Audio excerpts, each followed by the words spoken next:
Welcome to another Guide You Outdoors video.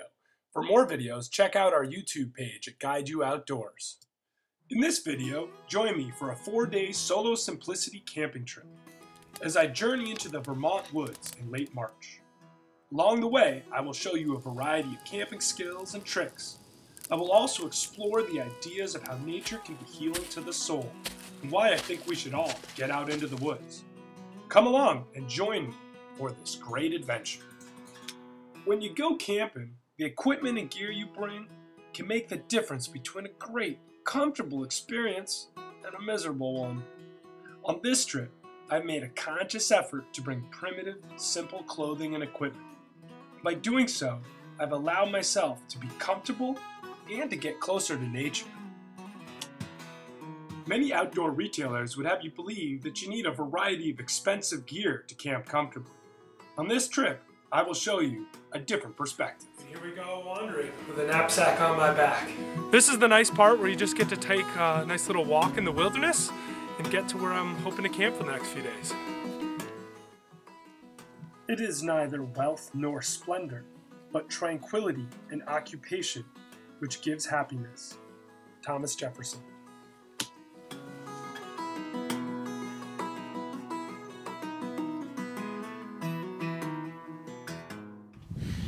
All right, this is it. This is the spot, baby. I'm gonna spend 3 days right here.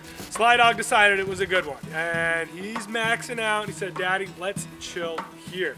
I love this spot. I looked at a couple, but what I really loved about this is the sunlight. This is getting way more light than anywhere else. I looked at a few spots that you could build a sick shelter, but it would be dark and it would be dungeony in there. So this is open and light, and it's got some great stuff.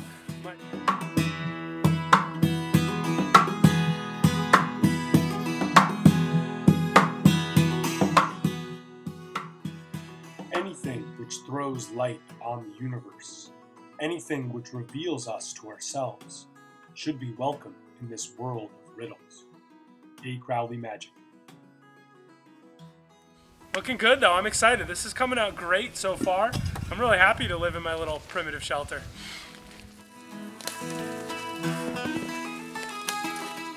I'm gonna need some boughs, so I'm gonna look at this tree right here. This is a nice hemlock tree, and rather than kind of picking some boughs from trees here and there, I'm just gonna fell this one tree. I cut a primary little chunk right here. It wasn't very straight, so I'm not a perfect woodsman. And that's gonna allow it to kind of angle right where I want it to fall. And then I'm gonna make another cut just right behind it here, angled into that. That way I won't get my saw pinched, hopefully, and I should get a clean, nice fall.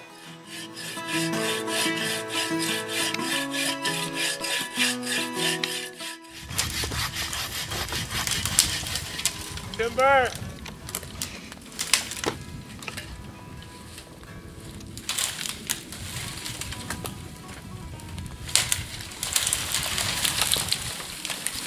Alright, so I'm going to harvest some boughs from this tree that I felled.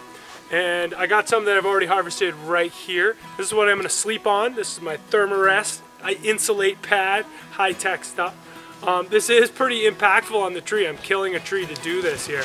But I'm going to go and I'm going to take just all of the little kind of pine needly bits that are towards the end, the little bits.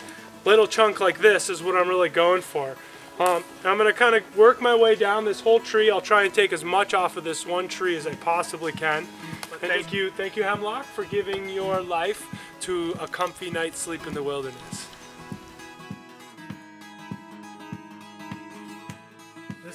This is looking really nice and comfortable, actually. Getting all fluffed up.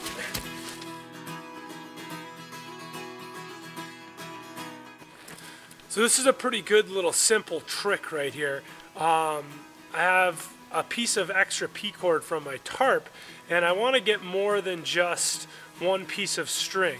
So this was a little excess that I cut off of one of the guy lines on my tarp, and I want to use it to help put up some of that emergency blanket. But if you cut off the ends without melting them of the P-cord here, you can see just the white ends coming out. And what I can do is remove this sheath by pulling it all the way off.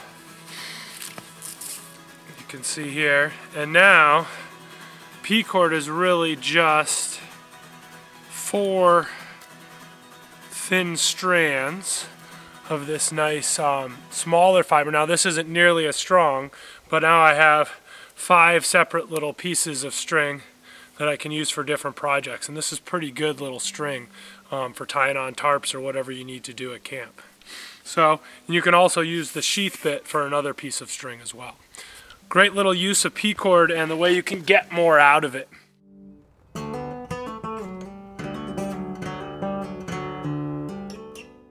I'm going to make a fire here. I do not have a lighter with me. I just have this magnesium rod, which has a flint, not a flint, but a super type of steel that makes a lot of sparks when you spark it off with this guy.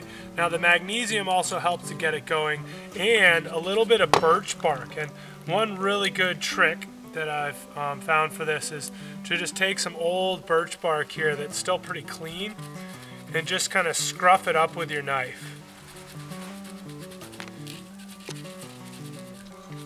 All together right here. You get a little pile of that, and then you could take some magnesium from the back side and just scrape that down in there. Just getting little chunks of that. Now we'll get some magnesium in there, and now the wind's coming up and taking all my stuff away, but let's give it a little bit of flame there. We have fire, folks. Now I always like to prepare a little bundle right like this with some birch bark in the middle and then just some dry hemlock branches. And pretty quickly we have flame. Oh, I can feel the heat of it already.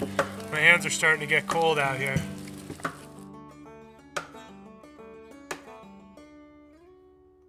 This is all the water I have left, and I'm planning on just getting most of my water from snow because it's right here and easy. Get some more snow, melt it off, get some water. Use what talents you possess. The woods would be very silent if no birds sang there except those that sang best. Henry Van Dyke.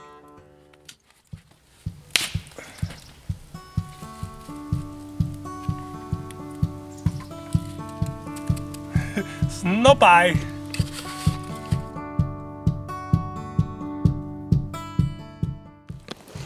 So I've just added a couple bouillon cubes and a little bit of barley mushroom soup to my pot here with the wild rice that's in there, and I'm gonna let that cook for about another 30 minutes.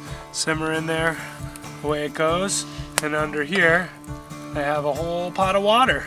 So if I need drinking water or hot water or tea or anything, that will be all my water. Looking pretty good to go. This is my view. This is what I'll be looking at throughout the night. Willie's out there barking somewhere. So it's about 3:30 in the morning, and I was a little bit chilly. And so the fire was pretty much out at that point. I got back up and had to pee. Restoke the fire. I'm also putting some more hot water on the fire that I'm going to put into my water bottle here as a little warming device. That worked really nicely for a while, but eventually died out. I'm looking forward to my first full day out here. So cheers to you. So here's my hearty oatmeal. 20 minutes of cooking. Ready to go. This is breakfast on the trail. It's quite a bit of food there. This is quite a meal. Simple living in the wilderness. It's quite a treat. You know, most people forget that they come from this place, from nature, and they forget how to live in tune with nature. And that's what this whole experience is really about, is getting back in tune with nature in this beautiful, pristine setting, and discovering who I am by how I interact with all of the things around me. It's really a healing, beautiful place, and a beautiful thing to do.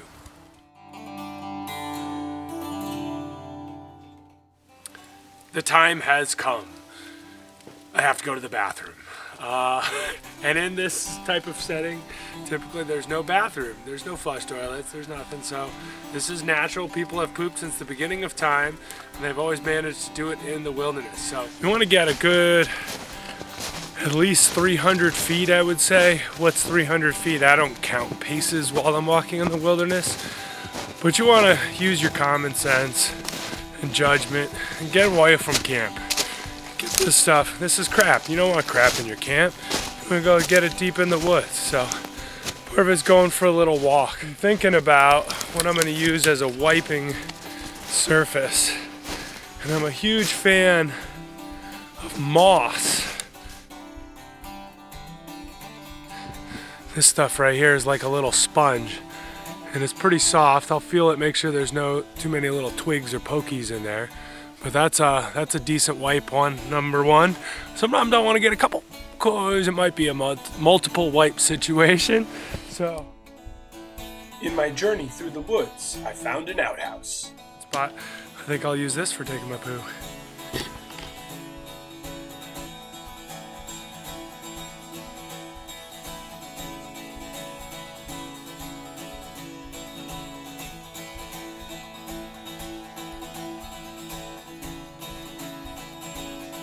I ended up using all that moss, and then felt like I just want a little bit more.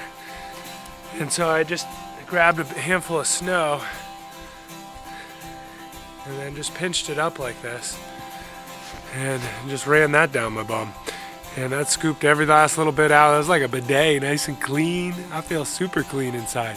Speaking of clean, I can use snow to wash my hands too.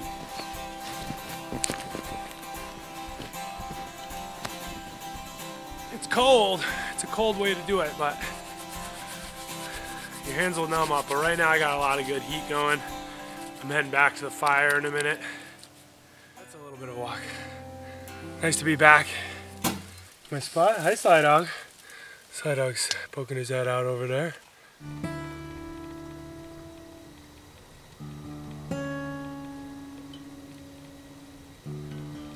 So I'm just kind of carving and twisting.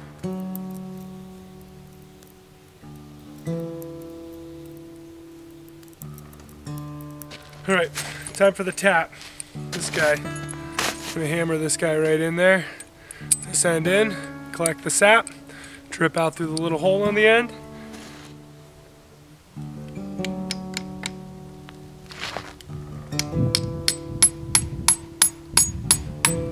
Drip, drip. That means it's warmed up enough today that it is above freezing. And this tree, this nice old sugar maple, has decided to give us some of its sap, lovely sap. And this is really just slightly sugary water. And right here, you can boil this to make maple syrup. Or as I'm gonna do right now, you might as well just enjoy a nice little drink.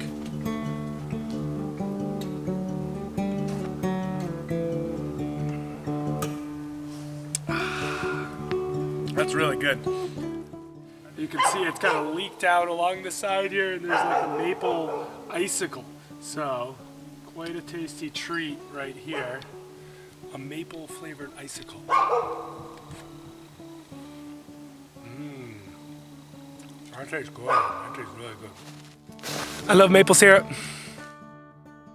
When we have provided against cold, hunger, and thirst, all the rest is but vanity and excess. Seneca.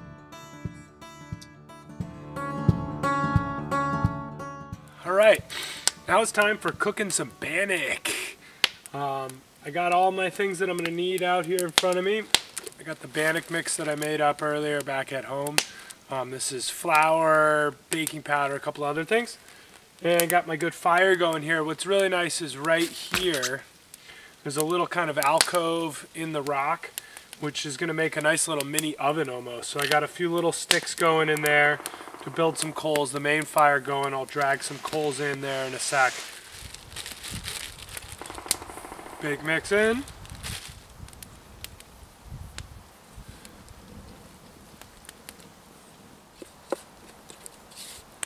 I like just to add water as I go to eyeball it and see if it's the right amount. You're going for consistency, Somewhere between biscuits and pancake batter. I'm going to go a little more towards biscuit this time. And to see if that helps out. So now I want to prepare my bed of coals. You don't want them to be too hot, because that will obviously lead to burning. So a lot of times I like to use the back of my hand as the measuring tool. And if it's too hot to get your back of your hand really close to it, it might be too much. I don't want to fry the bread, but I don't want it to stick. So just a little bit of oil will do the trick. Make sure you got your whole bottom covered. Sides a little bit too. Okay, here's my batter. It looks really good right now, actually. You can see it. I'm gonna plop that down.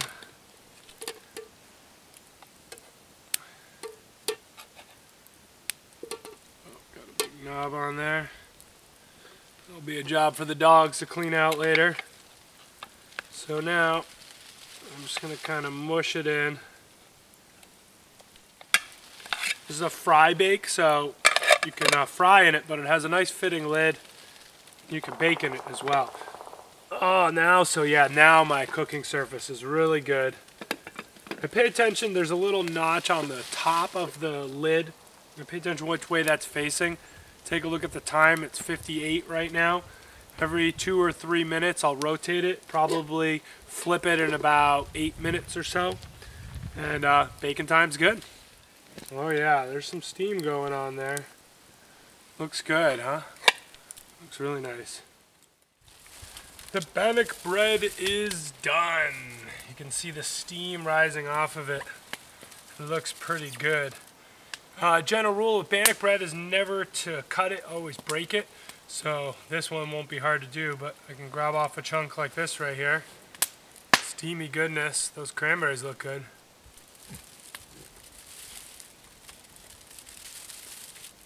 Mmm. That's really nice.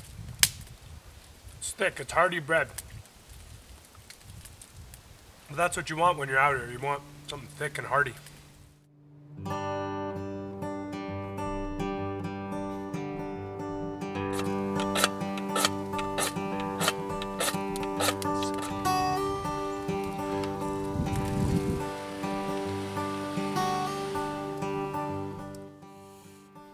The earth has magic for those who listen. William Shakespeare.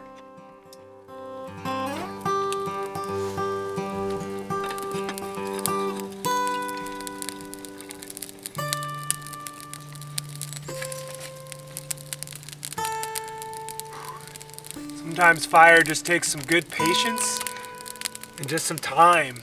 Don't give up. Keep trying. Chaga's Tinder Fire.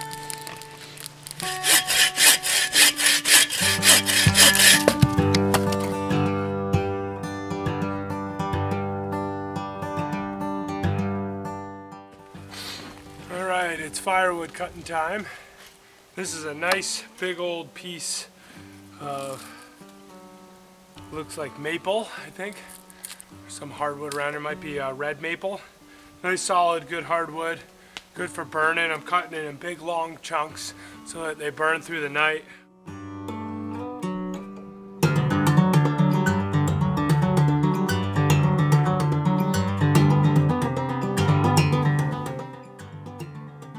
I found this dead tree leaning up against another tree, staying nice and dry.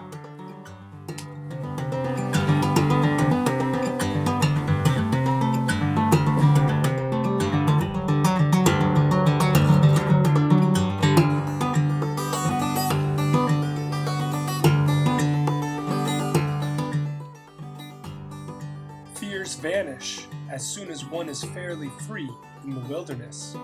John Muir.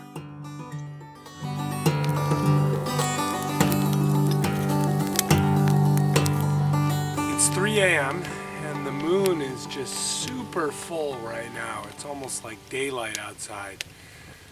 Really bright out, which makes it very convenient and nice.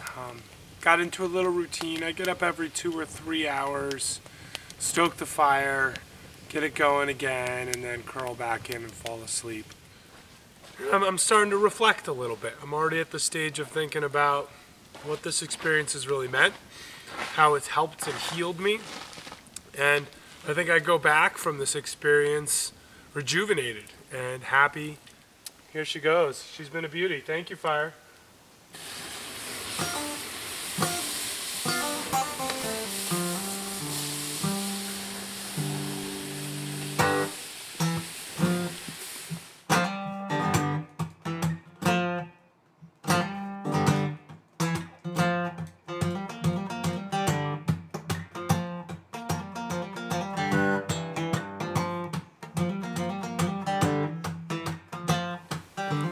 It's been a really nice spot. I really enjoyed it, and I think I'm ready to go home. There are beginnings and there are endings.